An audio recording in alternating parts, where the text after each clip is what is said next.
ஈரானுடைய புஷேகர் அப்படின்ற இடத்துல ஒரு நியூக்ளியர் பவர் பிளான்ட் இருக்கு. இந்த நியூக்ளியர் பவர் பிளான்ட்டை முழுக்க முழுக்க கட்டினது ரஷ்யா. இதில் ரஷ்யாவினுடைய தலைநகரான மாஸ்கோவிலிருந்து வேலையாட்கள் வேலை செய்துக்கிட்டு இருக்காங்க. இதுதான் இப்போதைக்கு ரஷ்யாவால் முழுக்க முழுக்க கட்டப்பட்டு இயங்கிட்டும் இருக்கக்கூடிய ஒரு நியூக்ளியர் பவர் பிளான்ட் ஈரானில். ஸோ இதன் மேலே இஸ்ரேல் தாக்குதல் நடத்தக்கூடாது அப்படின்னு ரஷ்யா தரப்பு ஒரு எச்சரிக்கை விடுத்திருக்காங்க. இஸ்ரேல் தரப்பும் அதற்கான ஒரு பதிலையும் கொடுத்திருக்காங்க ரஷ்யாவுக்கு.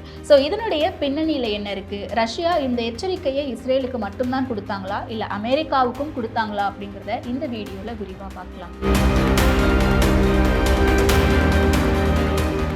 Meenakshi Academy of Higher Education and Research. Admissions open. Apply online. ஈரானுக்கும் இஸ்ரேலுக்கும் மத்தியில் நடக்கக்கூடிய போர் அப்படிங்கிறத கடந்த 7 நாட்களை தாண்டி போய்கிட்டு இருக்கு. இன்னைக்கு நம்ம பேசிக்கிட்டு இருக்க இந்த நொடியும் கூட ஈரான் மேலேயும் இஸ்ரேல் மேலேயும் ட்ரோன்களும் மிசைல்களும் பறந்துக்கிட்டு இருக்கு. ஸோ இப்படிப்பட்ட சூழலில் தான் இது நாளுக்கு நாள் தீவிரமடையும் போது உலக நாடுகள் இதன் மேலே என்ன மாதிரியான ஒரு பார்வையை மேற்கொள்கிறாங்க, இல்லை என்ன மாதிரியான கருத்துக்களை முன்வைக்கிறாங்க அப்படிங்கிறத தொடர்ந்து நம்ம பார்த்துக்கிட்டு இருக்கோம். அந்த வகையில் இஸ்ரேல் தங்களுடைய நாடு மேலே தேவையில்லாமல் தாக்குறாங்க அப்படின்ட்டு ஈரான் சொல்றாங்க. ஆனா இஸ்ரேல் என்ன சொல்றாங்க? ஈரான் இஸ்ரேல் அப்படின்ற ஒரு நாட்டையே அழிச்சிரும், அவங்க கிட்ட அணு ஆயுதம் அப்படின்ற ஒரு விஷயம் வந்துருச்சுன்னா அந்த அணு ஆயுதத்தை கண்டுபிடிக்கிறதுக்காக தான் அவங்க இந்த யுரேனியம் செறிவூட்டல்கள் ஆலைகளை வச்சுக்கிட்டு இருக்காங்க, அதை நடத்திக்கிட்டு இருக்காங்க. இன்னும் வெகு சில நாட்கள்ல அந்த வேலைப்பாடுகளை முடிச்சிருவாங்க. அப்படி அது முடிஞ்சா இஸ்ரேல் என்ற நாடையே ஈரான் அழிச்சிரும் அப்படின்ற ஒரு கூற்றை சொல்லிக்கிட்டு இருக்காங்க. இதை நம்ம தொடர்ந்து பார்த்துக்கிட்டு இருக்கோம். ஈரான் மேல முதல் நாள் இஸ்ரேல் தாக்குதல் நடத்தின அன்னைக்கு அமெரிக்காவில இருந்து ஒரு ஸ்டேட்மெண்ட் வருது. இந்த தாக்குதலுக்கும் அமெரிக்காவுக்கும் எந்த தொடர்பும் இல்லை, இது முழுக்க முழுக்க இஸ்ரேலினுடைய தாக்குதல் தான், அமெரிக்கா எந்த வகையிலும் அதுக்கு உதவலை அப்படின்ற மாதிரி. ஆனா நாளுக்கு நாள் ட்ரம்ப் அவர்களுடைய ஸ்டேட்மெண்ட்டோ இல்லை அமெரிக்காவுடைய வெள்ளை மாளிகையிலிருந்து வர ஸ்டேட்மெண்ட்டோ பார்த்தீங்கன்னா இதெல்லாம் ட்ரம்ப் அவர்களுக்கு டைரக்டான இன்வால்வ்மெண்ட் இருக்கு அப்படிங்கிறத நம்மளால பார்க்க முடியுது.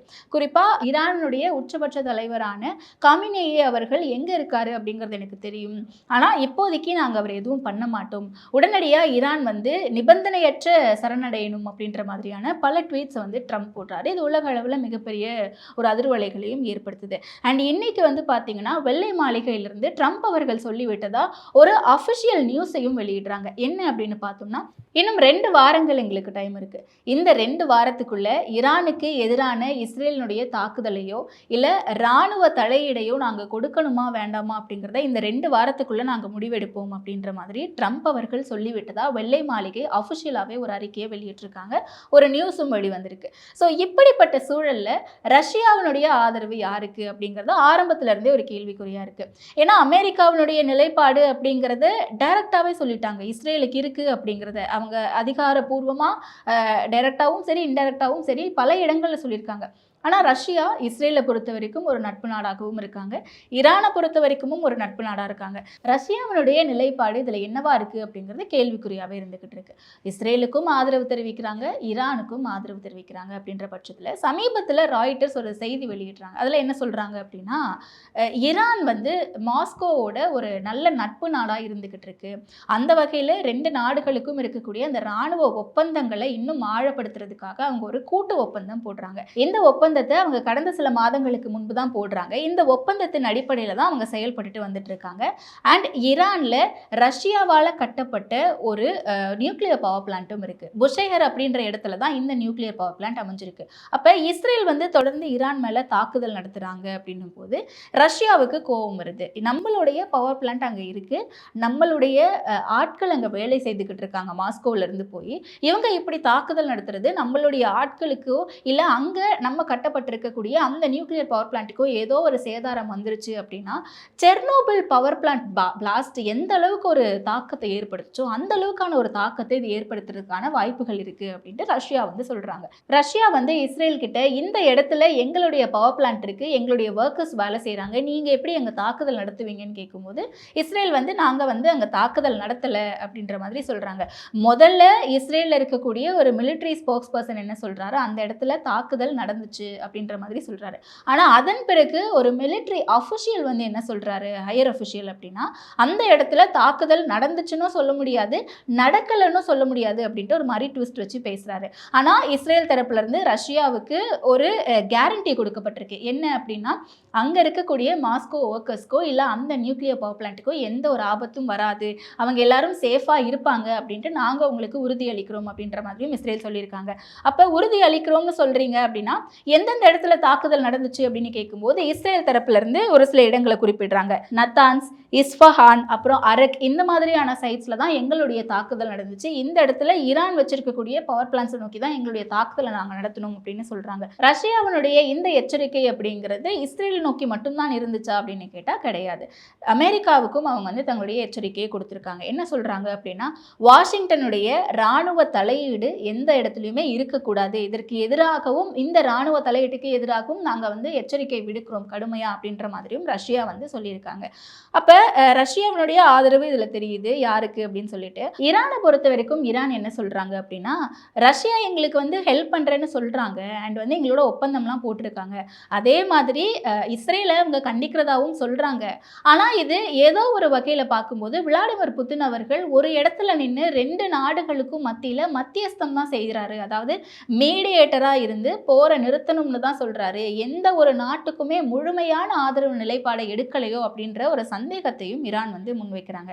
ஏன்னா இந்த பக்கம் வந்து அவங்களுக்கு ஹெல்ப் பண்றாங்க ஈரானுக்கு, இந்த பக்கம் இஸ்ரேல் தன்னுடைய நட்பு நாடு அப்படின்ட்டு அந்த ஒரு எச்சரிக்கை கொடுத்தாங்கல்ல, அந்த வார்னிங், அதையுமே ரொம்ப சாஃப்டாக தான் வைக்கிறாங்களோ அப்படின்ற ஒரு கேள்வி இருக்குது. ஸோ இப்படியான ஒரு டென்ஷன்ஸ் போய்கிட்டு இருக்கிறதுக்கு மத்தியில் தான் வந்து பார்த்தீங்கன்னா பல்வேறு செய்திகளை நம்மளால் பார்க்க முடியுது. அமெரிக்காவுடைய சப்போர்ட் யாருக்கு இருக்கும், ரஷ்யாவுடைய சப்போர்ட் யாருக்கு இருக்கும், உலக நாடுகள் மத்தியில் இந்த விவகாரத்தை எப்படி பார்க்குறாங்க, இதெல்லாமே தாண்டி விலைவாசிகள் உயர்வு எப்படி இருக்கும் இந்தியாவில் அப்படிங்கிறதெல்லாம் நம்ம தொடர்ந்து பேசிக்கிட்டு தான் இருக்கோம்.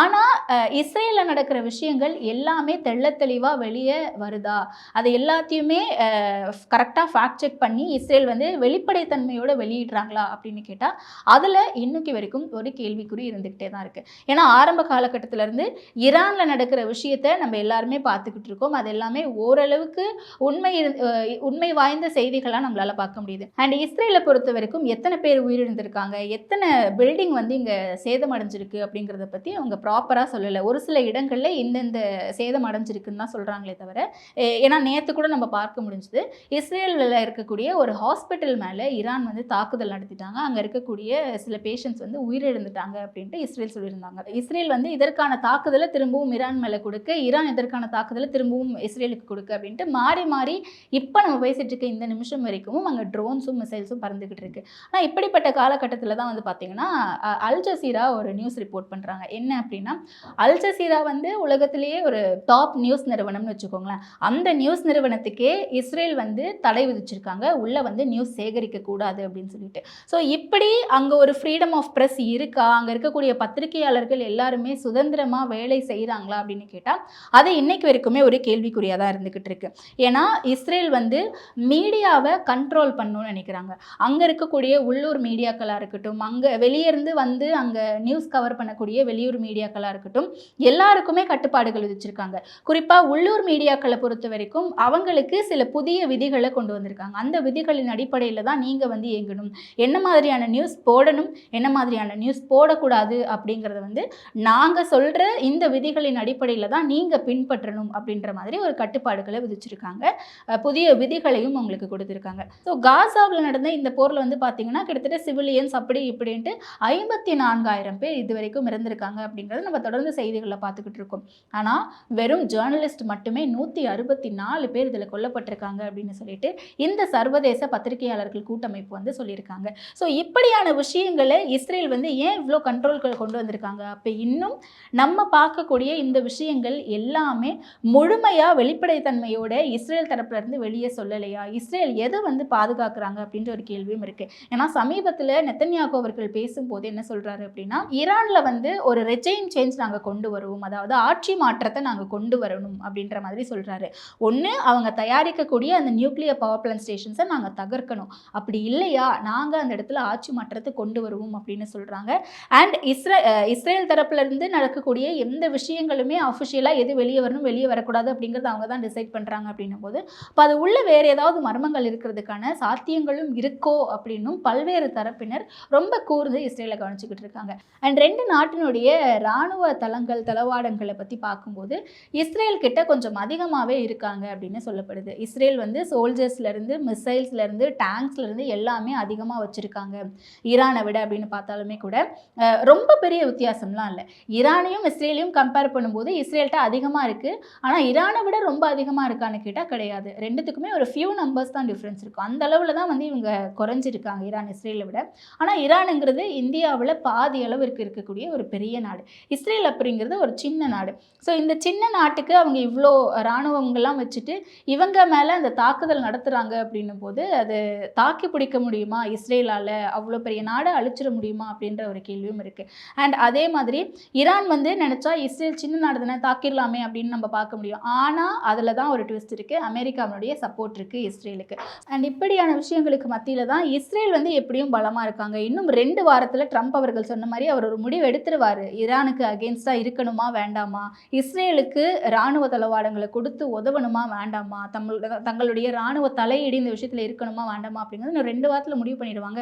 ஆனால் ரஷ்யா தான் ஒரு டைலமாலே இருக்காங்களோ அப்படின்ற கன்ஃபியூஷனை ஈரான் வந்து முன் வச்சிருக்காங்க.